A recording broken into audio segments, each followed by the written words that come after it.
All right, Washington State head swimming coach Russell Whitaker. Welcome to the hot seat. First couple months on the job in the head chair. The season is about to start. First off, how's the first couple months been leading the swimming program? Yeah, it's been awesome getting to lead the program so far and just kind of put a little bit of a different twist on things with the girls this year and just changing it up. And I think again, just their attitudes and everything. It's been really fun getting to be surrounded by this group of women with how hard they work and just how they're buying into the program. I think we're already seeing results, obviously, from our inter squad that we just had and everything. But I think it's been just a real blessing to be able to take over this program, and especially again just the administrative support that we've been able to have from Ann McCoy, from President Schultz, Brad Corbin as well. It's just made this transition just feel extremely smooth. And I think again, just very blessed to have that. So Since taking over, the first thing you had to do was fill out your coaching staff, and you did that with some pretty impressive hires. Austin Pilato, who was at Arizona State and Penn State before that. I helped ASU win a national championship on the men's side last year, and then also Tyler Matthew, an All-American out of Florida. What have those two meant? How they settled in, and how impressive? How good do you feel about your coaching staff? yeah, I think again, just very blessed that I was able to have Austin and Tyler join us with this vision of our program here. Tyler coming in, just definitely younger on the coaching side with this being her first true coaching gig, but the maturity that Tyler has for her age and even her work ethic, I think it's truly unmatched for anybody else I think I've seen out of her age.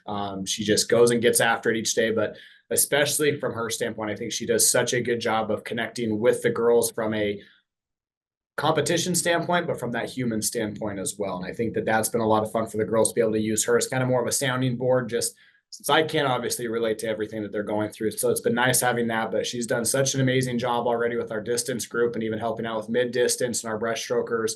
But she's been an amazing addition to the staff.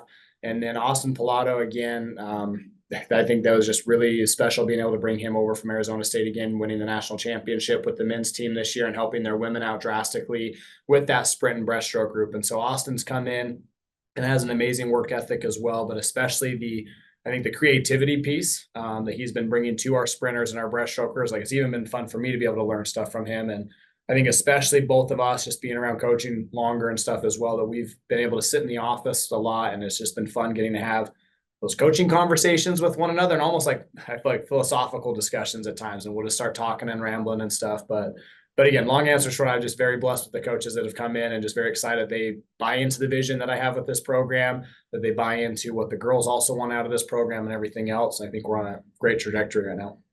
Shifting gears to this season, you guys are well underway. Busy stretch here. Last week, unofficially opened the season with the Crimson and Gray inter squad meet. We got to see split up into two teams and dial up some competition. What'd you learn from your team? What stood out to your from your club seeing them for the first time? Yeah.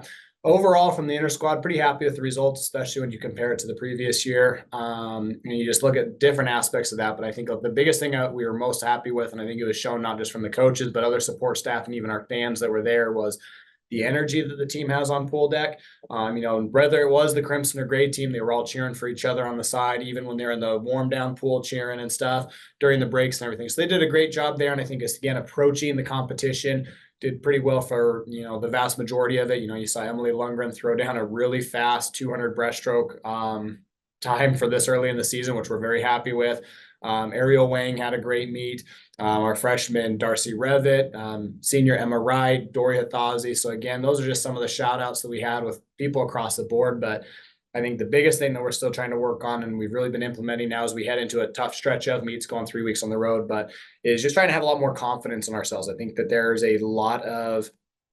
not really a lot of, I would say, talent in the pool, but there's still a lot of swimming that hasn't been unearthed with the girls on this team. And so that's what we've been working on. So a lot of it's just been more body language. I think what we've told our girls, standing tall, be proud behind the blocks, but even in a practice. And I think we've seen that coming out a lot more now and stuff. And that's definitely going to show of, as we get up and we get ready to race at the Fresno State Invite this week. And then we've got Northern Colorado, then Colorado State, Denver. So a busy stretch. But I think if we can tie up that confidence piece just a little bit more with the girls, we're going to be rocking and rolling here for October. You mentioned this week, Fresno State, you guys officially kick off the season. You head down to Fresno State for that invite Friday and Saturday. What can you tell us about the meet? Who's going to be there? I think usually some West Coast powers are there. So, and you guys won a couple relay races last year, knocked off some big time teams. What do you want to see from your club first time out? Yeah, so the teams that we've got, there's going to be us, San Diego State, UCLA, Fresno State, San Jose State will be there as well. And so just really excited to see again how the girls are going to adapt to a very busy schedule. We do a lot of racing over a day and a half. And so really, I think this is where, like we were talking about, that mental component comes in. If I want to see a mentally tough team, times are still going to figure themselves out. We got plenty of time between now and November, but even now between February. But I want to see a mentally tough team as we get into it, and how can they handle that, and truly going, who can we depend on in those different situations. And so that's where you brought up the relay records from last year. And so selfishly as a coach, I want to see those records go down. I think we always want that, but if the girls are wanting it, they're going to show that in the pool, right? I can always selfishly say, I want to win the meet, I want to do this, I want to do this. But at the end of the day, we are there to just coach our girls to the best position possible. And I think that we're putting them in a great situation, but now they need to deliver on their end. I think it just comes down to, we keep telling us, it just kind of comes down, like one of my favorite movies, but where the red fern grows. But I tell the girls, like, you got to meet us halfway. I think that's a big thing that we've been trying to do. And we are definitely doing our part. And I think they are as well. And if we all meet each other halfway, we're going to have a very successful weekend. And, hopefully we can take a couple pool records down at Fresno this weekend. All right, Coach Whitaker, first year leading the program, no stranger to the program, has been here in the operations role and assistant program, and helped it be a big part of that success. But good luck this weekend at Fresno State. Thanks, Coach. Yeah, thank you, and go Cougs.